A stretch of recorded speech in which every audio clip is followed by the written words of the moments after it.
If you're wondering what's the quality of macro mode for camera in Google Pixel 11 Pro, first of all, we'll need to open a camera app on my device right here. I've already taken a few photos with macro mode toggled on. So here we have a photo with 10 times zoom from the same position.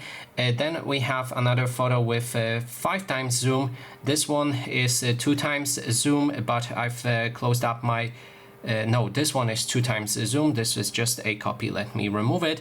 This is 2 times zoom, and this is 1 time zoom, very close up to the hand. So that is the quality that you can get with the camera. And if you want, you can even go for the 120 zoom with the Pro Zoom function, but that for me is overkill, as if we try to take a photo, it uses AI to generate the photo afterwards, and it just doesn't look that good since it's generated.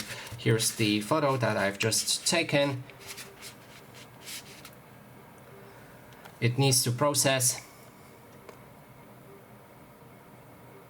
And that's how it looks like. But again, it is there's AI generation included with that zoom, so I would recommend to do it.